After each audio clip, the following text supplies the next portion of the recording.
30 de noviembre, fiesta de San Andrés Apóstol. Lectura del Santo Evangelio según San Mateo. En aquel tiempo, paseando Jesús junto al mar de Galilea, vio a dos hermanos, a Simón, llamado Pedro, y a Andrés, que estaban echando la red en el mar, pues eran pescadores. Les dijo: venid en pos de mí, y os haré pescadores de hombres. Inmediatamente dejaron las redes y lo siguieron. Y pasando adelante vio otros dos hermanos, a Santiago, hijo de Zebedeo, y a Juan, su hermano, que estaban en la barca repasando las redes con Zebedeo, su padre, y los llamó. Inmediatamente dejaron la barca y a su padre y lo siguieron. Palabra del Señor. Uno se pregunta, ¿no?, ¿qué tenía la llamada de Jesucristo?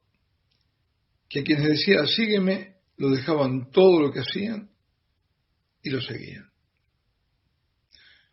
Repasar la red es trabajo minucioso, que requiere atención. Y eso es lo que estaban haciendo Zebedeo y sus dos hijos.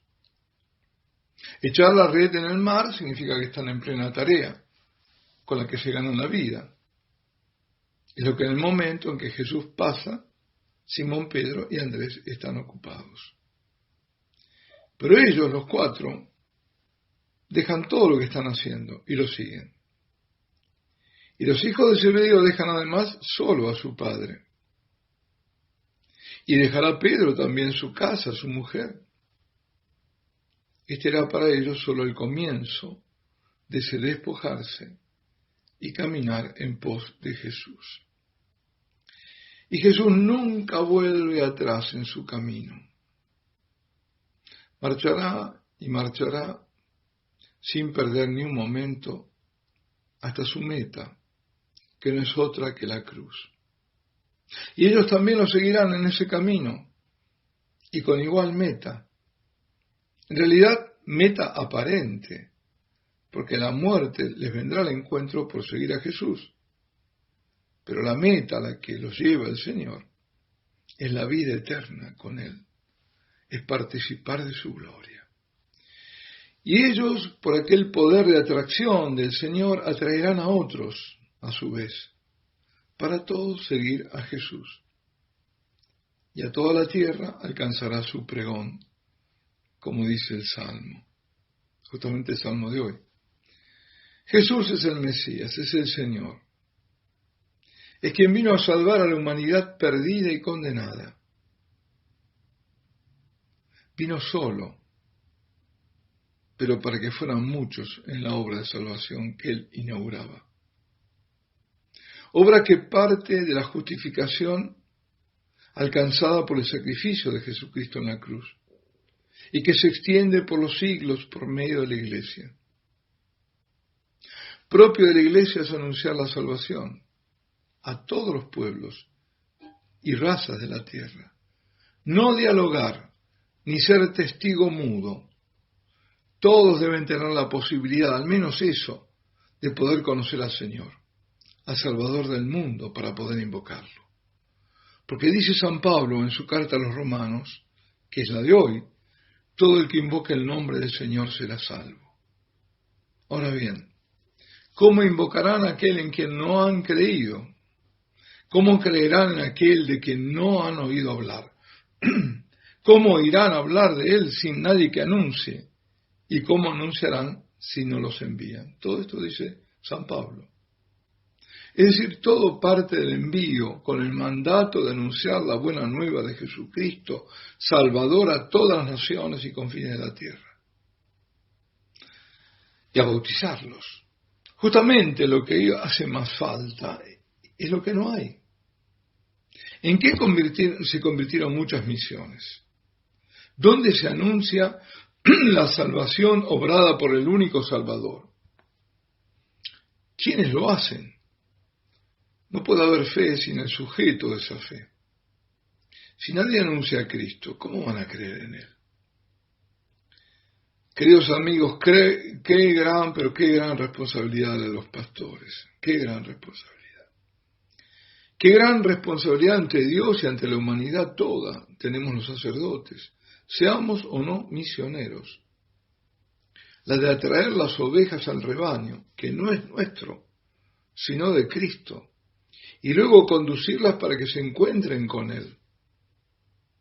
Qué tremendo es ver cuando el pastor, por ser falso pastor, se apropia de las ovejas, que no son suyas, se vuelve un ladrón, un mercenario.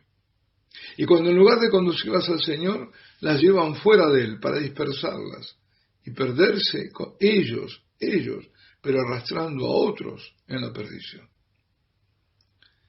¿Cómo no recordar la segunda carta de San Pablo a Timoteo? Siempre oportuna. Pareciera que el apóstol clamara, gritara desde el hondo de la historia de la salvación. Le dice a Timoteo, y así comienza: te ruego delante de Dios y de Cristo Jesús, juez de vivos y muertos, que ha de venir y reinar, y te digo, predica la palabra, insiste a tiempo y a destiempo. Eso, queridos hermanos, a tiempo y a destiempo. Siempre. Pero ¿qué iglesia es la que deja de hacerlo y que se conforma con actividad social y por más loable que sea caritativa, cuando falta la caridad esencial, que es la de llevar a la salvación? Y sigue diciendo San Pablo en esa carta, insiste siempre rebatiendo, reprendiendo o aconsejando, siempre con paciencia y dejando una enseñanza. Y atención a lo que agrega, y decidme si este no es el tiempo. Dice, pues llegará un tiempo en que los hombres ya no soportarán la sana doctrina, sino que buscarán maestros según sus inclinaciones, hábiles en captar su atención. Cerrarán los oídos a la verdad y se volverán hacia puros cuentos.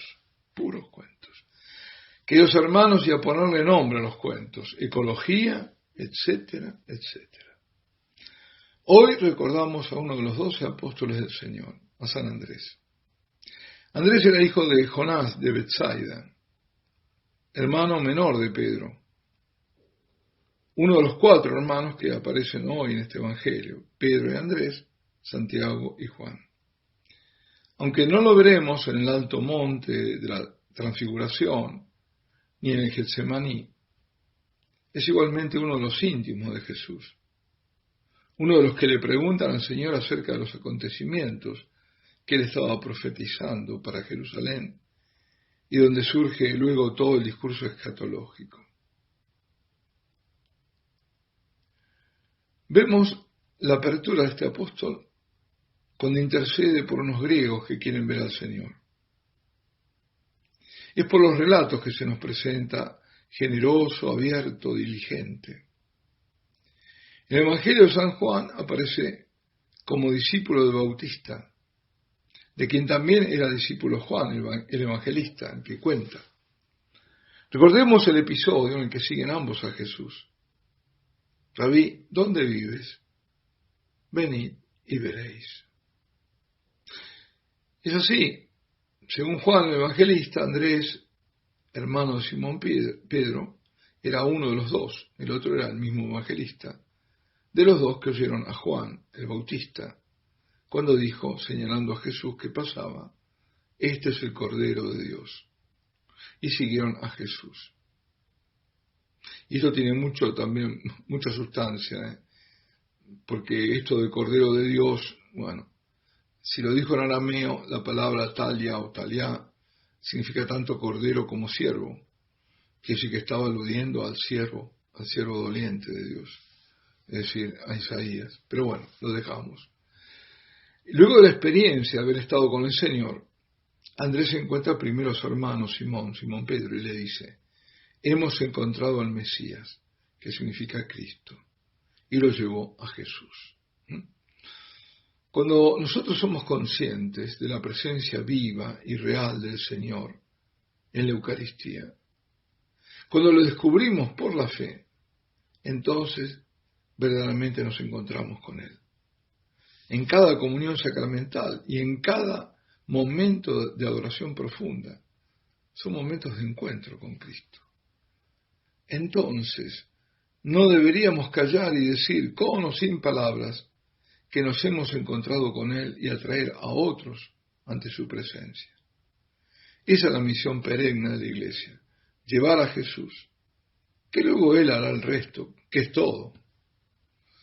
Andrés es aquel que ante la multitud que seguían a Jesús y que no tenían que comer, le indica al Señor un joven que tenía 5 panes de cebada y 2 pescados.